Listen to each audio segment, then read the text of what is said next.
Assalamualaikum warahmatullahi wabarakatuh.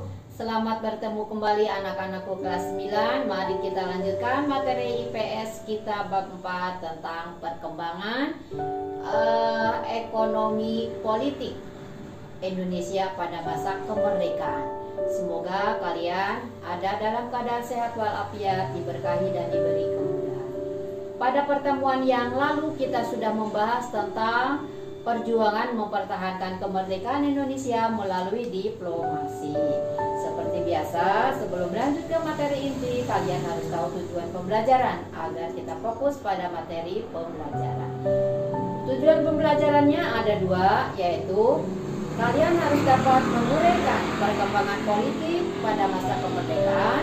Yang kedua, menganalisa perkembangan ekonomi pada masa kemerdekaan. Mari kita masuk pada materi inti. Sekali lagi, materi intinya adalah perkembangan politik dan ekonomi Indonesia pada masa kemerdekaan.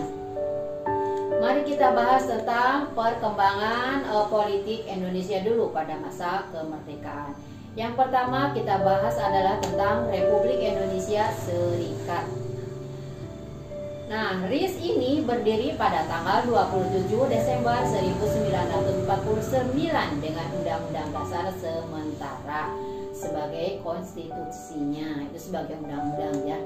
Sesuai dengan isi konstitusi baru itu, negara berbentuk federasi dan meliputi seluruh daerah Indonesia yang tergabung dalam federasi. Nah, yang tergabung dalam federasi ini antara lain negara-negara bagiannya meliputi negara Indonesia Timur terdiri dari negara Pasundan, negara Jawa Timur, negara Madura, negara Sumatera Selatan, negara Sumatera Timur, dan Republik Indonesia. Kemudian yang berikutnya adalah satuan-satuan kenegaraan yang meliputi Kalimantan Barat, Kalimantan Timur, Kalimantan Tenggara, Banjar, Dayak Besar, kemudian Bangka, Belitung, Riau, dan Jawa Tengah. Kemudian daerah Swapraja yang meliputi Kota Waringin, Sabang, dan Padang. Kemudian yang kita bahas yang berikutnya adalah kembali menjadi negara Republik Indonesia. Begitulah keadaan Indonesia pada masa kemerdekaan ya, politik Indonesia pada masa kemerdekaan. Kembali menjadi negara kesatuan Republik Indonesia, disingkat menjadi NKRI. Nah, bentuk negara RIS ternyata tidak sesuai dengan cita-cita kesatuan dan persatuan bangsa Indonesia. Oleh karena itu, muncul gerakan-gerakan untuk mengubah bentuk negara kembali menjadi NKRI. RIS pun dibubarkan dan berganti menjadi Republik Indonesia pada tanggal 17 Agustus 1950. Nah, itu keadaan politik pada masa itu. Kemudian keadaan politik berikutnya adalah tentang gangguan keamanan. Nah, gangguan keamanan ini Indonesia mengalami beberapa pemberontakan. Di antaranya adalah pemberontakan PKI Madiun tahun 1948. Nah, pemberontakan ini terjadi pada tanggal 18 September 1948 yang dipimpin oleh Musso. Pemberontakan PKI Madiun berhasil ditumpas oleh TNI di bawah pimpinan Kolonel Gatot Subroto pada waktu itu sebagai Panglima Divisi H Jawa Tengah bagian Timur dan Kolonel Sungkono Panglima Divisi Jawa Timur. Kemudian yang berikutnya adalah pemberontakan DITII. DI singkatannya dari Darul Islam, TII singkatannya dari Tentara Islam Indonesia. Nah, lalu pemberontakan DITII ini adalah suatu gerakan yang menginginkan berdirinya sebuah negara Islam Indonesia.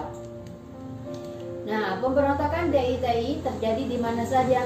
Yang pertama terjadi di Jawa Barat yang dipimpin oleh SM Kartosuwiryo. Kemudian di Sulawesi Selatan dipimpin oleh Kahar Mujaka. Kemudian di Aceh dipimpin oleh Daud Bere. Dan yang berikutnya di Kalimantan Selatan yang dipimpin oleh Ibnu Hajar. Nah, semuanya ingin mendirikan negara Islam Indonesia. Demikian keadaan politik Indonesia pada masa kemerdekaan. Jadi berbentuk Republik Indonesia Serikat, kemudian kita kembali ke NKRI, kemudian mengalami berbagai macam gangguan keamanan. Kemudian kita masuk pada tujuan pembelajaran yang kedua, yaitu bagaimana perkembangan ekonomi Indonesia pada masa kemerdekaan. Nah, yang pertama, Indonesia mengalami permasalahan inflasi. Beberapa bulan setelah proklamasi kemerdekaan, bangsa Indonesia mengalami inflasi yang terlalu tinggi atau hiperinflasi.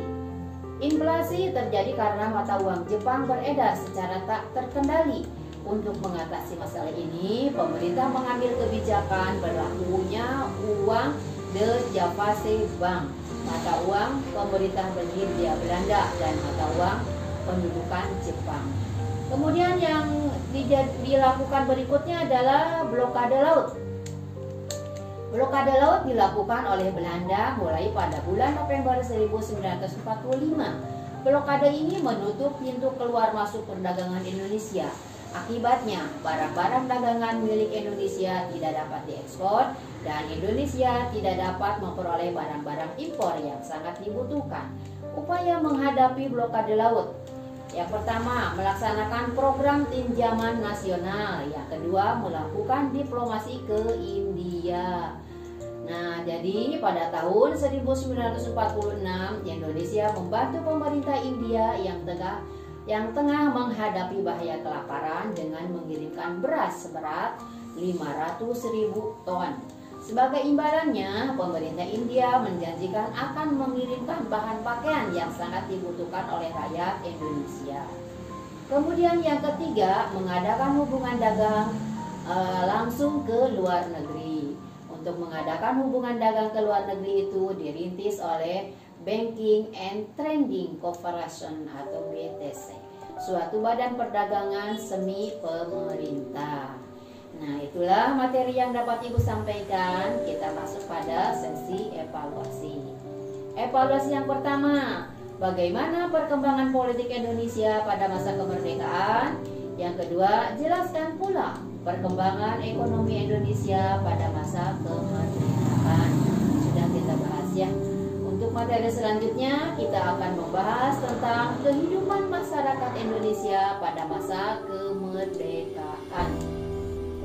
Demikian materi yang dapat Ibu sampaikan. Semoga bermanfaat, wawasan dan pengetahuan kalian semoga semakin bertambah. Ibu akhiri, wabillahi taufiq wal hidayah. Wassalamualaikum warahmatullahi wabarakatuh.